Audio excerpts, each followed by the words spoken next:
She can't Don't do speak, this, they please. laughed, until the Alpha King responded to her quiet There gesture. must be another way. Legends told that the Moonstone throne chose its king, binding him with power and curse alike. Those who ruled did so with the weight of both crown and fate upon their shoulders. And in this realm of grandeur and fear, there lived a girl who could not speak. Her name was Leora, though many in the courts had long stopped calling her by it. To them, she was only the silent, marked by a curse from birth that robbed her of her voice. They laughed at her in the halls, mocked her in the gardens, and whispered cruel stories that followed her wherever she went. Yet in her eyes burned a quiet defiance, a stubborn spark that no mocking could extinguish. It was the morning of the Festival of the Moonstone, a day when the kingdom celebrated the unseen hand that guided its fate. Nobles in golden robes paraded through the streets, and banners shimmered with the silver light of the moon above. Leora moved among them, her presence barely noticed, her soft steps like a shadow blending with other shadows. Children pointed at her, whispering, "She can't speak, she can't speak," and the laughter of courtiers followed like a ripple across water. Leora's fingers trembled as she passed by, but she held her head high. She had learned long ago that words were not her allies. Instead, she carried herself with the silence that had been both her punishment and her shield. At the center of the courtyard stood King Callan, the Alpha King, feared for his command over shadows and revered for the strength he had displayed since he was crowned. His dark hair fell over a face carved with both beauty and menace. The court obeyed him not just for his power, but because even the wind seemed to bend to his will. No one dared to approach him uninvited, except the silent, though none realized why. Leora's eyes met his across the courtyard. In that brief glance, a strange current passed between them, a recognition that startled even her. It was not curiosity, nor amusement, but a strange, heavy weight, like the quiet before a storm.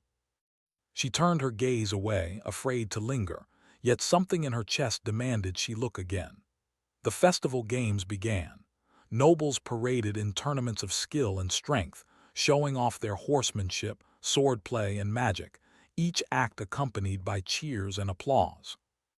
Leora drifted to the side, unnoticed, until a small child stumbled into her path. She caught him effortlessly, guiding him to his feet with a gentle hand.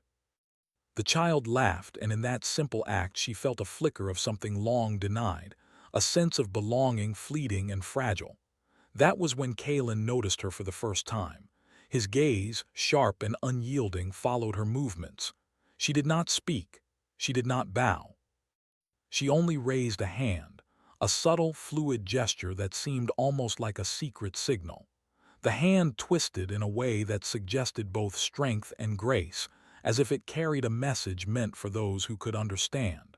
The court laughed. "She cannot even speak," one noble sneered. "What use is she to anyone?" But Callan's eyes did not laugh. They did not mock. They lingered on Leora, unblinking, as though he had just discovered a note of music in a world that had forgotten melody. Slowly he rose from his throne, his movement drawing attention from every corner of the courtyard. The air seemed to shift, heavy with expectation. He stepped down from the dais and walked toward her. The crowd held its breath. Leora froze. No one in the kingdom had dared to approach her with such focus, with such intent. Fear rose in her chest, yet beneath it was a flutter of something strange, hope, perhaps, or curiosity. Callan stopped a few paces away. The silence between them was profound, a quiet louder than any shout. He extended a hand, not commanding, but inviting, as if asking her to step into a world she had been told she could never enter. Leora's fingers trembled. She wanted to run, to hide, to retreat into the familiar safety of shadows. But the pull was stronger than fear. She lifted her hand again, mirroring his gesture, and in that silent exchange the court fell away. No whispers, no mocking, not even the clamor of music or cheering. Only the connection between them remained. A courtier gasped. "The king, is he acknowledging her?" The silent, Callan's voice when he spoke was soft, almost a whisper against the wind, yet it carried authority that made the ground beneath them feel unsteady. "You understand," he said, not words as the court would know them, but a tone that acknowledged Leora's power, her courage, her intelligence, her silent strength. Leora's chest rose and fell. She had never heard herself in another's recognition before. The world had always dismissed her silence as weakness, and yet here in this moment it was neither weak nor empty. It was potent, alive. The nobles stared, unsure whether to cheer or flee. Leora did not move toward him. She only inclined her head slightly, a subtle acknowledgment that she understood. Her silence was no longer a barrier. It had become a language, one the king himself spoke without words. For a long moment they simply regarded each other, the festival continuing around them like a dream just beyond reach. Then Kalen spoke again, and his voice was still low, almost intimate. "The moonstone favors those who understand without speaking. You understand." The courtiers murmured among themselves. "He is bewitched," one said, though his voice wavered. Another whispered, "Or she holds some hidden power no one knows." But Leora did not hear their words. She only felt the weight of his gaze, heavy and unrelenting but not cruel. A shiver ran through her, a mixture of fear and something far more dangerous, longing. She wanted to ask him why. Why had he seen her? Why had he not mocked her like the rest? But the words would not come. Instead, she lowered her eyes briefly and then looked up again, meeting his gaze fully, daring him to speak what he would next. Kalen extended his hand further, palm up, as though offering her a place beside him, not as a subject, but as someone whose presence mattered. Leora's fingers hovered over his, trembling with uncertainty. In that moment she felt the threads of fate tighten around them both. A silent promise, unspoken, hung in the air like the first drops of a storm yet to fall. Then without warning the festival bells tolled loudly, startling the crowd. Leora's hand dropped instinctively. The moment shattered. Whispers surged again, louder this time. The nobles leaned forward, curious and eager for drama. Kalen did not move away. He watched her with the same intensity, as if the interruption meant nothing. And in his eyes, Leora saw something terrifying and beautiful all at once, a future that might demand everything from her. A future where silence could be more powerful than the loudest voice in the kingdom. The child she had saved earlier tugged at her sleeve. "Will she be all right?" he asked the person beside him. "She has the king's attention now," the man said, half in awe, half in fear. "And no one survives that unscathed." Leora took a shaky breath. She did not know what Kalen wanted from her, nor did she understand why the pull between them was so strong. All she knew was that she had been seen, truly seen, for the first time in her life, and the thought both exhilarated and terrified her. Kalen finally spoke, and though the words were soft, they carried across the courtyard like a bell. "Follow me, there is much to show you," the court gasped. Leora's heart pounded. Follow him, into the world behind the throne, into the palace that few ever entered. Into shadows and whispers where only the brave or foolish dared to tread. Leora looked at his hand again. Slowly she lifted her own. Their fingers almost touched. And in that almost touch, the silent realized something astonishing. Perhaps she was no longer meant to remain unseen. Perhaps her silence could change everything. The crowd held its breath as she stepped forward, a single step, and then another. Kalen's dark eyes followed her, unwavering, as she crossed the courtyard. The nobles fell silent, unsure whether to cheer or tremble. Whispers died in their throats. The silent had moved, and the Alpha King had noticed. As the gates of the palace loomed above them, shadows twisting in the corners like living things, Leora felt the weight of what was to come. A new chapter had begun, and though her voice remained locked in silence, a storm was rising in her chest, a storm that might shatter kingdoms, curses, and hearts alike. And in the silence between them, Kalen waited, patient, dangerous, and intrigued. The first step into the palace was taken. The world outside faded. and the Silent and the King were alone, on the edge of something neither had yet named, yet both already feared. The gates of Kaelin's palace were enormous, carved from black stone veined with silver that shimmered under the moonlight. Torches flickered along the walls, casting shadows that seemed to move with a life of their own. Leora followed silently behind Kaelin, her heart racing with a mixture of fear, curiosity, and something she could not name. The courtiers had fallen away, leaving only the two of them and the hush of the palace, which seemed to breathe around them. Inside, the palace was unlike any place she had ever seen. Hallways twisted like living things, lined with tapestries depicting past kings, their faces both noble and haunted. Some portraits seemed to watch her as she walked past, their eyes flickering with candlelight, as if aware of her presence and the unusual power she carried despite her silence. Kaelin led her to a grand chamber, its ceiling vaulted and dark, with a single beam of moonlight cutting through a stained glass window. At the center of the room rested a low, circular table covered in maps, crystals, and scrolls. "Sit," Kaelin commanded, his voice low but unyielding. He moved to a corner of the room, his shadow stretching long across the floor. Leora hesitated for a moment, then chose a spot opposite the maps. Her fingers brushed the edge of the table, feeling the chill of the stone beneath. She could sense the weight of the room, the history it held, and the secrets it was ready to reveal. Kaelin studied her quietly. Though he said nothing more, the intensity of his gaze filled the space between them. Leora felt the pulse of his presence, a mixture of danger and care, like a wolf circling but not yet attacking. She wanted to speak, to ask questions about the palace, the maps, the strange symbols etched on the walls, but the words would not come. And perhaps she realized she did not need them. After a long silence, Kaelin gestured toward the maps. His fingers hovered over a detailed drawing of the Urindor forests, marking spots with strange sigils.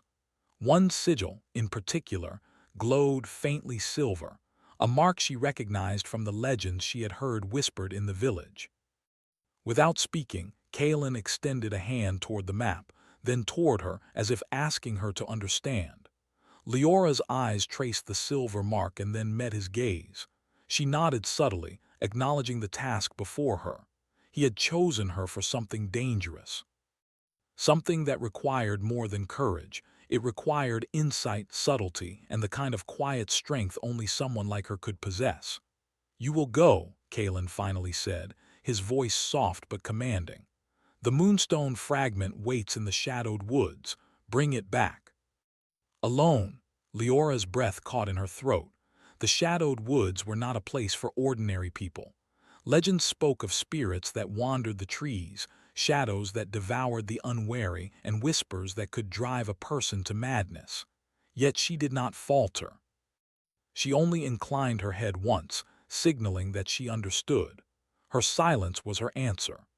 Kaelin studied her for a long moment, then turned away, as if releasing her from observation, though she could feel his eyes still upon her even as she prepared to leave. The weight of expectation settled on her shoulders like a cloak, heavy and cold, yet strangely comforting. The journey began at dawn. Leora walked through the palace gates, her steps careful and measured. She carried nothing but a small satchel, a dagger at her waist, and the resolve that had been forged in years of scorn and mockery. Every rustle of the wind in the trees, every distant crow, set her nerves on edge, but she pressed on. As she entered the shadowed woods, the world shifted. The sunlight struggled through the dense canopy, leaving dappled patterns on the forest floor. The air was thick and scented with earth and moss.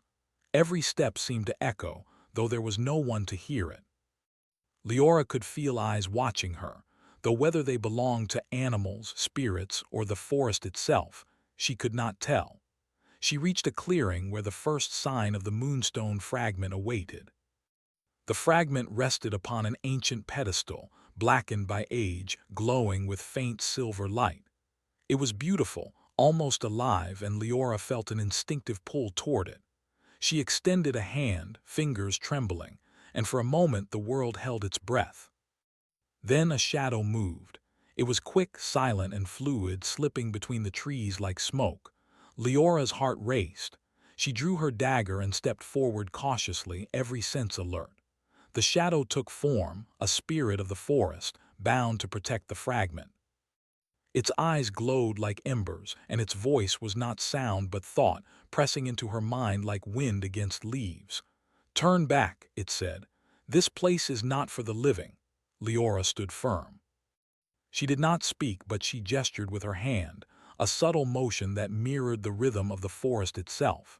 She was not afraid. The spirit studied her, circling slowly, testing her. Its form shifted constantly, never solid, never still. Yet in the silence, Leora felt a strange connection. She did not need words to show her courage, and the spirit, in turn, seemed to recognize something in her, a strength that came from restraint, from listening rather than shouting. Finally, it stepped aside. Leora approached the pedestal and touched the fragment. It pulsed under her fingertips, warm and bright, as if acknowledging her presence.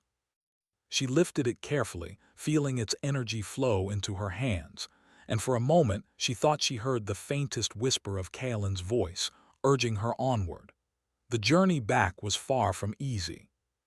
Shadows stretched long and twisted around her path, and the forest seemed to conspire against her at every turn. A sudden rustle, a snap of twigs, and a spectral figure lunged from the darkness. Leora dodged, rolled, and drew her dagger with precision born of necessity. She moved with grace and purpose, every motion deliberate, silent, and deadly against the unseen dangers. Hours passed, though it felt like days. Finally, she emerged from the forest into the open air, the palace rising in the distance like a dark promise.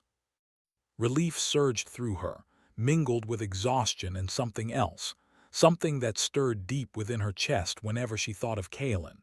Returning to the palace, she was not greeted by applause or praise. Instead, Kaelin waited in the same chamber, maps and scrolls pushed aside, his eyes dark and watchful. He held out his hand toward the fragment, and Leora placed it carefully in his palm. The silver glow illuminated both their faces, and for a moment, silence spoke louder than words ever could. Kaelin did not speak immediately. He studied the fragment, then her. There was a subtle smile in the corner of his lips, almost imperceptible but enough to make her heart quicken. Her courage had been acknowledged. Her silence had proven powerful. "Few could have returned," Kaelin said finally. His voice was low, carrying the weight of both command and something more intimate. Fewer still would have faced the forest without fear. Leora only inclined her head. She had no words for bravery or fear, no phrases to explain the storm of thoughts within her. Yet she knew he understood, and that was enough. The night deepened and Kaelin moved toward her. His presence filled the room, solid and undeniable. He did not reach out yet, but the air between them was charged, electric, as if unspoken emotions were waiting for permission to surface. Leora felt her pulse quicken. Every fiber of her being was alert, aware, alive in ways it had never been before. "Rest now," he finally said. "Tomorrow the court will ask questions, and you will answer not in words but in action." Her fingers twitched almost instinctively. Rest. She had not rested in years, not truly, and yet the command, though gentle, carried authority she could not ignore. Slowly, she let her body sink to the floor on a simple mat, feeling the cold stone beneath her. She closed her eyes and tried to still her thoughts, though Kaelin's presence lingered like a shadow over her mind. As she drifted into a restless sleep, images of the forest and the spirit replayed in her mind. But there was something else, a whisper of fate, a hint that the moonstone fragment was only the beginning, that the path Kaelin had set her on would demand more than courage. It would demand trust, and in trust there was danger, and perhaps something she had never known, connection.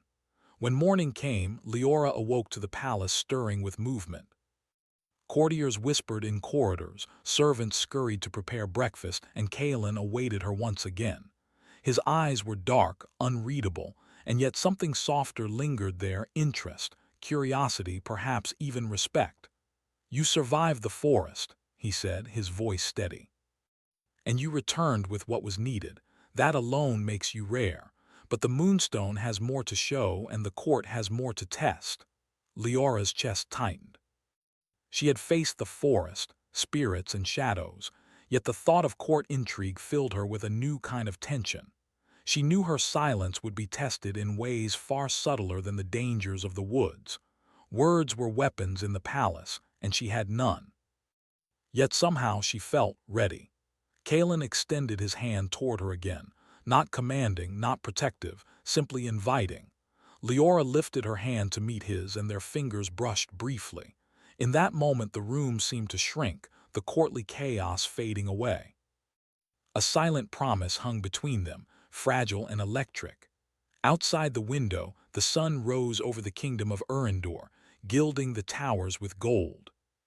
Within the palace, two souls walked paths that would forever intertwine, toward danger, mystery, and a bond that could not be broken by words alone. And as Leora followed Kalen into the heart of the palace, she knew the trials ahead would test her in ways she could not yet imagine. But for the first time in her life, she did not feel powerless. The palace of Urindor was alive with murmurs. Courtiers whispered in gilded halls, voices gliding like silk, yet dripping with suspicion. The festival had ended, but the echo of the Moonstone fragment and Leora's return lingered. She walked through the corridors with measured steps, her fingers brushing the polished stone walls, feeling the pulse of the palace like a living thing. King Kalen followed silently, his shadow stretching long beside her. He did not speak, but his presence was unmistakable, commanding and protective, a force that seemed to bend the palace itself to his will. Leora felt the weight of his gaze, and it both unnerved and steadied her. In the silence between them, a subtle understanding had formed. Words were unnecessary. Actions, glances, gestures, they were enough. The nobles had not forgotten the girl who dared to survive the shadowed woods. Some were curious, some fearful, and others openly scornful.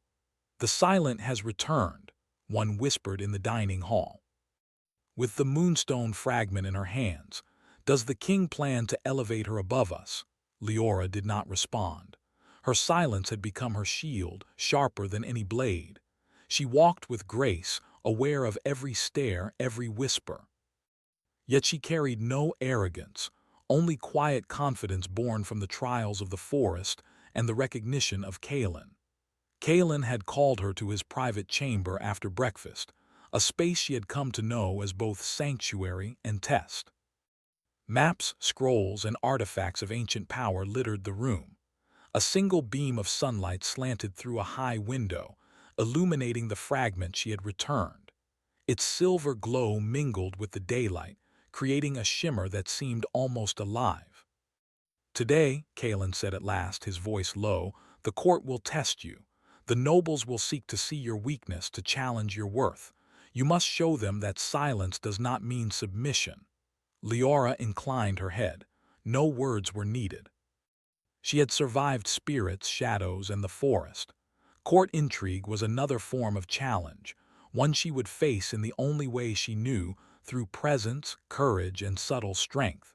The first test came in the form of a duel, though not of swords.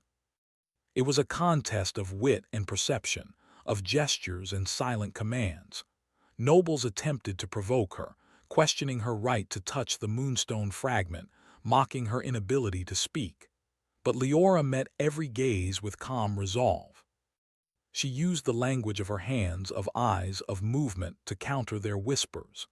Kalen watched from the shadows of the chamber, his dark eyes sharp and calculating. Every gesture she made pleased him, and every act of subtle defiance drew him closer in silent admiration. He understood that Leora's silence was not weakness, it was power restrained, refined, and dangerous to those who underestimated it. Later, during a council of nobles, Leora was called forward to present the Moonstone fragment. She stepped to the center of the chamber, carrying it with reverence. The nobles leaned forward, anticipating faltering or failure. They expected clumsy attempts to explain, fumbling hands, uncertainty. Instead, Leora let the fragment glow between her palms. She lifted it carefully, tilting it toward the light, letting the silver shimmer catch the eyes of every observer. Her movements were precise, deliberate, and graceful, and in that silence she spoke louder than words ever could. Every eye in the room followed her. Every whisper ceased. Even Kaelin allowed a faint, approving smile to grace his lips. A rival noble, Lord Valen, could not contain himself. "A mute girl parading with stolen light," he exclaimed. "Does the king truly favor her above all of us?" Leora did not flinch. She only raised her hand, fingers curved in a gesture she had developed through years of silence, a gesture that demanded attention and respect. It was subtle, yet commanding. Kaelin's gaze met hers, and she saw a spark of pride, of connection, reflected back. The noble's challenge fell silent, unspoken. Leora's quiet strength had silenced the court, and in that moment she understood something profound. Her voice was not necessary for power. Her courage, her intelligence, her ability to move and act without words, it spoke volumes. The day continued with more subtle tests.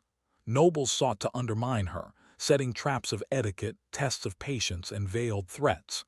Yet Leora navigated them with care, using only the tools she had: observation, timing, and subtle gestures.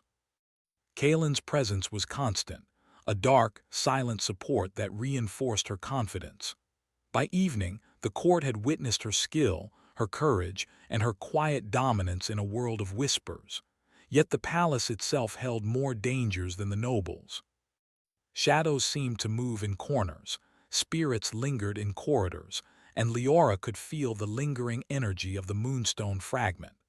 She understood, without being told, that her trials were not over. Kaelin summoned her to the inner sanctum, a chamber hidden deep within the palace. The walls were lined with mirrors, each reflecting not only the room but the faintest echoes of past rulers, their successes and failures, their strengths and flaws. In the center of the room stood a pedestal, empty, save for a faint glow that seemed to pulse in anticipation. "The moonstone reveals more than fragments," Kaelin said softly. "It tests the heart, not just the hand. Tonight you will face the trial of the spirit." Leora's heart raced. She knew the legends. The spirit trial was not physical. It was an encounter with the inner fears, regrets, and desires that the moonstone sensed in those who approached it. Few had passed without faltering. Many had left broken in spirit, even if unscathed in body. Kaelin stepped aside, giving her the space she needed. "Do not speak to it," he instructed. "The moonstone hears more than words. Let your actions, your courage, and your heart guide you." Leora nodded, though her chest tightened with anticipation. She stepped forward, feeling the pulse of the room, the quiet energy that radiated from the pedestal. The air shifted, cooler now, charged with unseen power. Then the spirit appeared, not a ghost, not a shadow, but a reflection of herself, twisted and distorted, eyes dark with unspoken fears. It spoke not in sound but in thought, pressing into her mind. "You are nothing. Your silence makes you weak. You cannot belong here." Leora's fingers trembled, but she did not retreat. She lifted the moonstone fragment and held it before her, letting its silver light flow over her reflection. The spirit recoiled, and for the first time Leora realized something. Her silence was her armor, her courage was her sword, and the moonstone recognized strength even without words. The spirit lunged forward, seeking to overwhelm her, but Leora moved with precision. She circled the room, dodging, positioning herself, letting her gestures speak confidence and control. With each movement, the moonstone pulsed brighter and the spirit's attacks weakened, until at last it dissipated into nothingness. Exhausted but triumphant, Leora lowered the fragment. The glow subsided and Kaelin approached her, his dark eyes softer now, filled with something she could not yet name. "You have passed," he said simply. "Few have ever faced the spirit and emerged whole." fewer still with silence as their guide. Leora inclined her head, a faint blush creeping across her cheeks. She had never received such praise nor felt such recognition. And yet beneath the pride was a quiet fear, one that whispered of further trials to come, of dangers unseen, and of a bond with Kaelin that grew stronger with every unspoken glance. That night, as she lay in her chamber, Leora could not sleep. Her thoughts wandered to the trials she had faced, the forest, the spirits, the court, and always Kaelin's presence lingered, a shadow and a warmth at once. She realized the truth of what she felt. Her silence did not isolate her from him. If anything, it drew them closer, allowing a connection that words could never convey. But she also knew that the court, the palace, and the moonstone itself were far from done with her. Every gesture, every choice would be tested again. And Kaelin remained a mystery. She did not know whether his intentions were wholly aligned with hers, or whether the power he wielded might one day demand a price she could not pay. Still, as the first light of dawn crept through the windows, Leora felt a strength she had never known. She had survived spirits, shadowed woods, and the scrutiny of nobles. She had spoken without words and been heard without a voice. And in that she found not just courage, but a spark of something deeper, an understanding that she and Kaelin were bound by more than duty, more than circumstance. Their paths were entwined, their destinies uncertain, but one truth remained. Together, they could face whatever the moonstone, the palace, or the shadows chose to throw at them. And though she could not yet name it, Leora knew that in the silent spaces between them, a bond was forming, stronger than fear, sharper than ambition, and more profound than any spoken promise. Yet as the sun rose over the towers of Urindor, a faint ripple of unease passed through the palace. The moonstone had revealed only part of its power.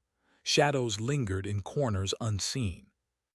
And somewhere beyond the reach of courtly intrigue, a dark force watched, waiting for the moment to test them both. The palace of Urindor stood quiet under a pale moon. The air was thick with anticipation, as though even the stones of the castle knew that the final trial had arrived. Leora stood near the high windows of the inner sanctum, the moonstone fragment clutched in her hands. Its silver glow reflected in her eyes, illuminating her pale, determined face. She had faced the shadows of the forest, the scrutiny of the court, and the spirits of the moonstone. Yet tonight, the trial would demand more than courage. It would demand heart, trust, and sacrifice. Kaelin entered the room silently, as always, his presence a shadow that warmed and weighed all at once. His dark eyes held a storm within them, a mixture of command, longing, and the heavy weight of destiny. He did not speak at first, only allowed the silence between them to stretch. Leora felt it, a tension so thick it seemed to pulse in rhythm with her own heartbeat. "The moonstone calls for balance," Kaelin said finally, his voice low, almost a whisper. "Its curse is not mine alone to bear. Its judgment will demand courage from both of us." Leora nodded subtly, her hands tightening around the fragment. She could not speak, but he understood. She had learned that in silence there could be clarity and in stillness strength. From the corners of the room, shadows began to gather. Not ordinary shadows, but living darkness, shaped by the moonstone itself.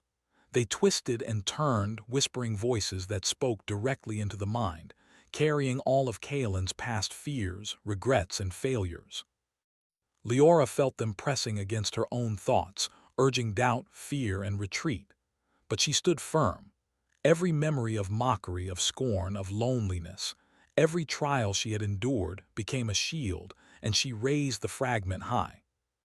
Its silver light cut through the darkness, forcing the shadows back. They recoiled as if burned, yet the moonstone's power alone was not enough.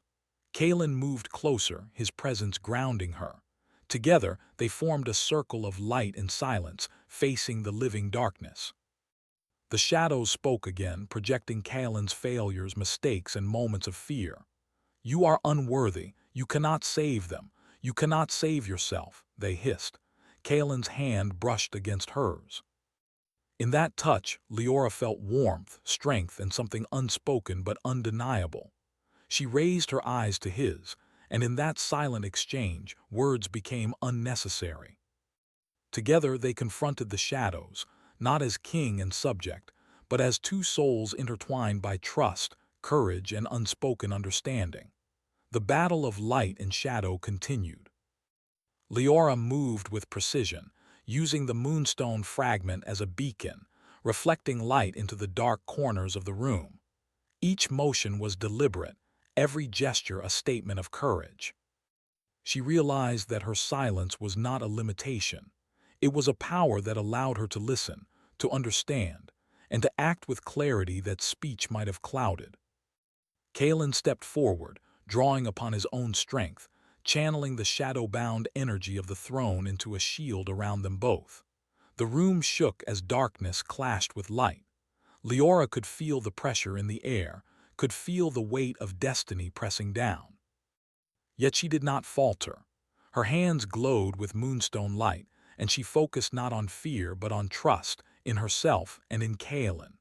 Suddenly, the largest shadow surged forward, forming the image of Kaelin as a boy, innocent yet cursed by the moonstone. The figure's eyes were full of anguish, guilt, and despair, projecting the pain of a king trapped by fate. Leora's gaze met Kaelin's. He did not flinch, though the memory pierced him. She raised the fragment higher, letting its light wash over the spectral image. "Face it," she seemed to say without words. "You are more than the curse. You are more than their judgment. You are strong." Kaelin's fingers brushed hers again, and he stepped fully into the light. His shadows faltered, his own fears acknowledged, yet he did not collapse under them. Instead, he drew the darkness toward himself, channeling it into the moonstone's glow, letting Leora's courage guide him. The two became a single force, light and silence intertwined, pushing back the curse that had bound the palace and the king for so long. The shadows screamed and writhed but began to dissipate, unable to withstand the combined strength of Kaelin's resolve and Leora's silent courage. As the final wisp of darkness vanished, the moonstone fragment pulsed once, brighter than ever, then dimmed into a calm, steady glow. The room was still, bathed in silver light, as if the palace itself were exhaling in relief. Kaelin lowered his hand from hers, though he did not step away. His dark eyes softened, reflecting both relief and admiration. Leora's chest rose and fell as exhaustion mixed with triumph. She had faced the moonstone's trial, confronted shadows and fears, and emerged unbroken. And in that process she realized something deeper, something that had grown quietly in the silences, glances, and touches between them. "You have done more than survive," Kaelin said softly. "You have changed the course of the curse and perhaps the kingdom itself." Leora inclined her head, unable to speak, yet her gaze carried the weight of understanding and pride. She had not needed words to prove herself, not to Kaelin, nor to the moonstone, nor to the world. Her courage, her silent resolve had been enough. The following morning, the court gathered again, sensing that something extraordinary had occurred in the inner sanctum. Whispers ran through the corridors like wind. The nobles expected to find her tested, broken, or humbled. Instead, they found Leora standing beside Kaelin, the moonstone fragment secure in her hands. She did not bow, she did not speak, but the light in her eyes was impossible to ignore. Kaelin stepped forward, his gaze sweeping across the court. "The moonstone has judged," he announced, "and it has chosen not just strength but understanding, courage, and wisdom. This girl," he gestured toward Leora, "has proven herself worthy beyond any voice. Her silence has been her strength." The court fell silent. Shock rippled through the assembly. Some whispered of fear, others of awe. No one dared challenge her now, for the king himself had acknowledged the power in her quiet courage. Leora's lips curved into the smallest of smiles, a gesture of quiet victory. She had survived every trial, faced every shadow, and proven her worth without speaking a single word. But the true reward was not the approval of the court. It was the bond she shared with Kaelin, a bond forged in shared danger, trust, and mutual respect. They had faced the Moonstone together, their fears laid bare and their strengths intertwined. In silence, they had found understanding. In action, they had found connection. Later, as they walked through the palace gardens, the first light of dawn touched the silver fountains and blooming flowers. Kaelin's hand brushed hers, a tentative touch that spoke volumes more than words ever could. Leora felt warmth bloom through her chest, a mixture of relief, pride, and something tender, something like belonging. "You are remarkable," Kaelin said, his voice soft, almost intimate though still carrying authority. "Not because you speak, but because you act. Not because you command, but because you understand." Leora inclined her head, her eyes meeting his. She did not answer, yet her gaze held gratitude, trust, and recognition. In that silent exchange, she understood fully. She had found not just acceptance, but partnership. A shared strength that neither the Moonstone, the shadows, nor the trials of the world could undo. Days passed, and the kingdom of Urindor adjusted to the new reality. The Moonstone's curse had been lessened, the palace no longer thick with fear. Nobles tread more carefully, aware that the silent was no longer powerless. Whispers of her courage spread beyond the walls, reaching villages and towns, inspiring those who had been silenced by circumstance, fear, or scorn. Yet Leora and Kaelin did not dwell on praise. They trained, they learned, and they explored the boundaries of the Moonstone's power together. Shadows were no longer merely enemies. They were tests, mirrors, and sometimes allies, reflecting the strength of the silent and the king alike. And in each shared moment, their bond deepened, built on respect, trust, and understanding that transcended words. One evening, standing on the balcony of the palace, the moonlight casting silver over their faces, Kaelin turned to Leora. He extended his hand not as a king to a subject, but as a man to someone he had come to trust, to value, and perhaps to care for. Leora raised her hand to meet his. Their fingers brushed, then intertwined. In the silence, a promise was made. Not a spoken vow, but one stronger than any declaration. A promise of trust, courage, and shared destiny. The Moonstone glowed softly in the distance, its light a reminder of trials faced, lessons learned, and strength earned. Leora's heart swelled, not with fear, nor with doubt, but with quiet certainty. She had found her place, not in the words of others, nor in the approval of the world, but in the recognition of her own strength and in the bond she shared with Kaelin. And as the first light of dawn bathed the palace in gold, Leora understood fully. She was no longer merely the silent. She was a force, a presence, a guide. And beside her, Kaelin, once burdened by shadow, now stood free, not because the Moonstone had released him, but because she had shown him courage, trust, and the power of silent understanding. Together, they faced the horizon, the kingdom, and the future. Shadows would rise again, challenges would return, but they would meet them side by side. For the first time, silence and voice, shadow and light, past and future were aligned. And in that alignment, there was redemption, transformation, and a quiet, unspoken triumph that would echo through the halls of Urindor for generations to come.